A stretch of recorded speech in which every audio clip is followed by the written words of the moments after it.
Hey guys, I would just love to show you a quick core energizing sequence. So let's get down on our backs. You may want to have a block nearby. Let's roll on down. When you come onto your back, you can take your block and place it right between the knees, and this helps you engage the inner thighs and activate the very lower abdominals and encouraging the pelvic floor to engage, which will help support the whole spine. So for safe and effective core work, we're going to maintain neutral pelvis. So how we find that is that we'll tilt the pelvis back so that the back flattens toward the mat. You can do this on an exhale. Inhale, tilt the pelvis forward to your fullest range of motion, arching the back in an anterior tilt. Exhale and flatten one more time. And then find the midpoint between those two extremes. And this is neutral pelvis. This will help access the transverse abdominis and the deep spinal stabilizers.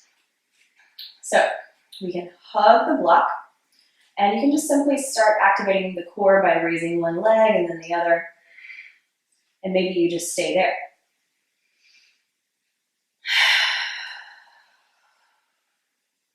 And this simple movement helps to remind us to engage the inner thighs and to access the very lower abdominals. I have my hands on the front of my pelvis, which helps remind me to pull the hip points in toward one another and to draw energy up through the middle of the body. In yoga, we call that Mula Bandha. And Pilates talks about pelvic floor engagement a lot. If you'd like, you can go a little bit deeper by raising the legs up. Again, make sure that you have neutral pelvis so we're not actively trying to flatten the back, nor are we allowing it to go out of alignment. We're finding that neutral space that's perfect for us. Then, if you'd like, you can tap the floor with one leg and then the other. Breathing the whole time as if it's just so easy.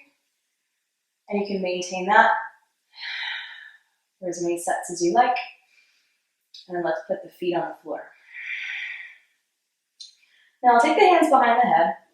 And when you take the hands behind the head, you want to make sure that the pelvis is neutral, but also so the ribs will draw in toward one another. So the front ribs draw in, rather than allowing the rib cage to open up and the shoulders to splay outward. We're pulling the upper body in.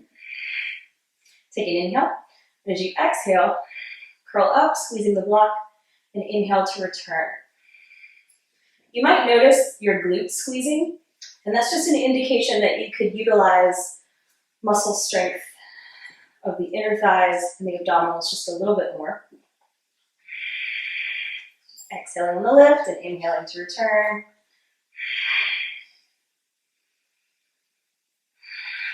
You can maintain this.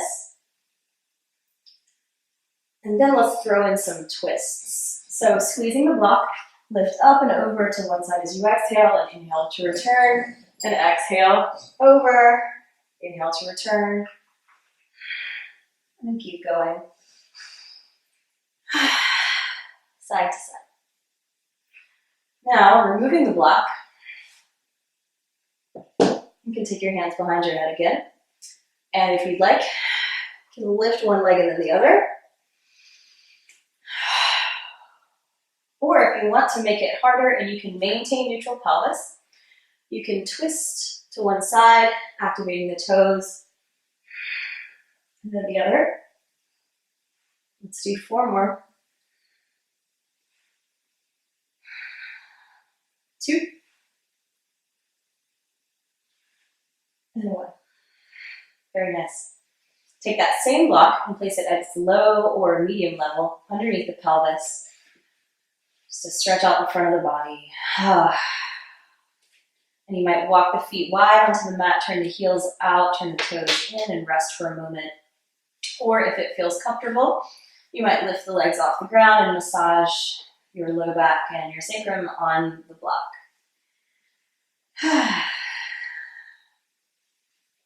If you enjoyed this simple core exercise and you want to learn more and you'd like to watch yoga videos and podcasts, I invite you to subscribe to my channel.